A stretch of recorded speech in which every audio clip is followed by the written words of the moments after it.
Assalamualaikum warahmatullahi wabarakatuh, sahabat cinta Islam Channel.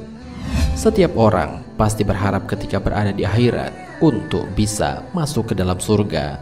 Namun hanya orang-orang beriman dan bertakwa kepada Allah Subhanahu wa Ta'ala yang mampu menjadi penghuni surga tersebut. Oleh sebab itu, dengan taat kepada perintah Allah dan selalu berbuat baik terhadap sesama, menyebabkan pintu surga akan terbuka bagi mereka. Akan tetapi perlu diketahui, ada 3 penghalang seseorang untuk bisa masuk ke dalam surga.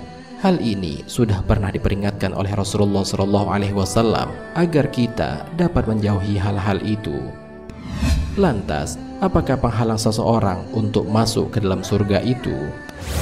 Mau tahu jawabannya? Simak ulasannya dengan menonton video ini hingga akhir.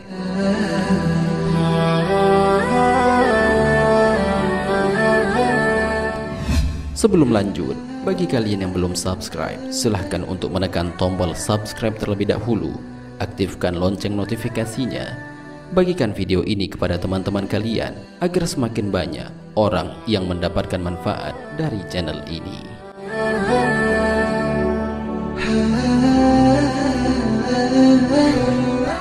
Pertama, orang yang berperilaku sombong. Sombong adalah merasa dirinya lebih dan memandang orang lain rendah di matanya. Perilaku ini amatlah berbahaya jika sampai ada di dalam diri setiap orang. Iblis adalah makhluk pertama yang melakukan kesombongan ini sehingga menyebabkan dirinya dilaknat oleh Allah Subhanahu wa Ta'ala. Orang-orang yang berperilaku sombong menyebabkan dirinya tidak dapat masuk ke dalam surga. Hal ini sebagaimana termaktub dalam sebuah hadis dari Abdullah bin Mas'ud dari Nabi SAW. Beliau bersabda, tidak akan masuk surga orang yang ada kesombongan seberat biji sawi di dalam hatinya. Seorang laki-laki bertanya, sesungguhnya semua orang senang bajunya bagus, sandalnya bagus. Apakah itu kesombongan? Beliau SAW menjawab, sesungguhnya Allah Maha Indah dan mencintai keindahan. Kesombongan adalah menolak kebenaran dan merendahkan manusia. Hadis riwayat Muslim.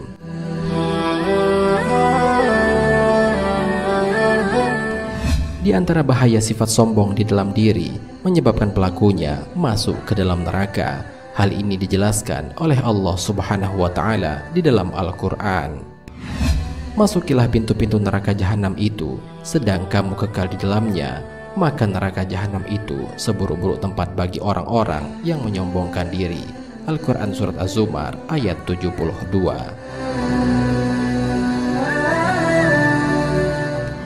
Kedua, orang yang berkhianat. Khianat adalah mengingkari janji atau amanat yang telah diberikan kepadanya. Al-Munawi rahimahullah berkata, khianat adalah menyia-nyiakan amanah. Ada yang mengatakan khianat adalah menyelisih kebenaran dengan membatalkan perjanjian secara rahasia. Para ulama bersepakat bahwa khianat adalah termasuk ke dalam salah satu dari dosa besar. Allah Subhanahu wa Ta'ala melarang kita untuk melakukan hal ini sebagaimana dijelaskan dalam Al-Quran. Wahai orang-orang yang beriman, janganlah kamu mengkhianati Allah dan Rasul, dan janganlah kamu mengkhianati amanat-amanat yang dipercayakan kepadamu sedangkan kamu mengetahui. Al-Quran Surat Al-Anfal ayat 27.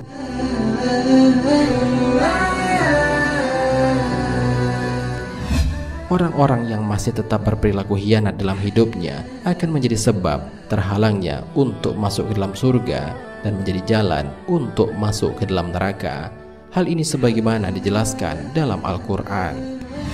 Allah membuat istri Nuh dan istri Lut perumpamaan bagi orang-orang kafir.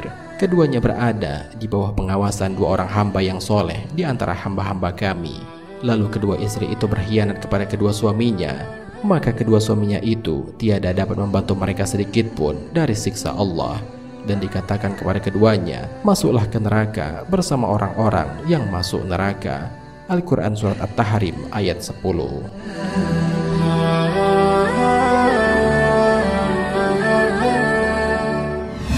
Ketiga, mati dalam keadaan berhutang. Seorang muslim wajib berusaha semaksimal mungkin untuk membebaskan diri dari hutangnya. Dalam suatu riwayat dijelaskan bahwa Rasulullah Shallallahu Alaihi Wasallam tidak mau mensolatkan jenazah seseorang yang memiliki hutang. Rasulullah Shallallahu Alaihi Wasallam bersabda, jiwa seorang mukmin masih bergantung dengan hutangnya hingga dia melunasinya. Hadis riwayat At-Tirmizi. Orang yang meninggal dunia sedangkan dia masih membawa hutang dan belum dilunasi oleh ahli warisnya, maka kelak di akhirat hutang tersebut akan dilunasi oleh kebaikannya. Hal ini sebagaimana termaktub dalam sebuah hadis.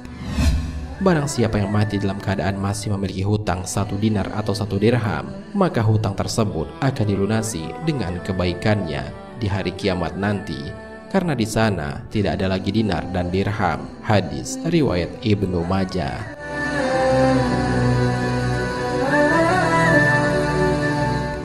Oleh karena itu, Rasulullah Shallallahu Alaihi Wasallam selalu mengajarkan kita untuk selalu berlindung dari hutang. Hal ini sebagaimana Nabi Shallallahu Alaihi Wasallam lakukan ketika sholat. Dari Urwah dari Aisyah bahwa Rasulullah Shallallahu Alaihi Wasallam bersabda, Nabi Shallallahu Alaihi Wasallam biasa berdoa di akhir sholat sebelum salam, Allahumma inni a'udzubika minal ma'sami wal makhram. Ya Allah, aku berlindung kepadamu dari berbuat dosa dan banyak hutang. Lalu ada yang berkata kepada beliau Shallallahu Alaihi Wasallam, kenapa engkau sering meminta perlindungan adalah dalam masalah hutang? Lalu Rasulullah Shallallahu Alaihi Wasallam bersabda, jika orang yang berhutang berkata, dia akan sering berdusta. Jika dia berjanji akan mengingkari. Hadis riwayat Bukhari.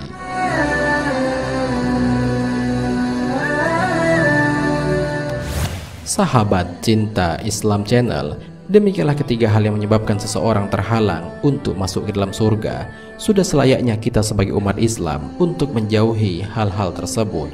Barang siapa di akhirat nanti terbebas dari ketiga hal di atas, sombong, hianat, dan berhutang, maka mereka akan masuk ke dalam surga. Hal ini sesuai dengan hadis.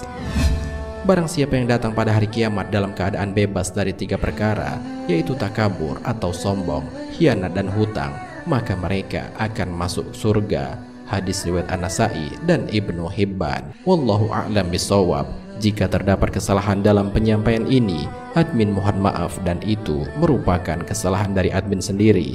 Jika ada benarnya, itu adalah dari Allah Subhanahu wa ta'ala. Semoga bermanfaat. Wassalamualaikum warahmatullahi wabarakatuh.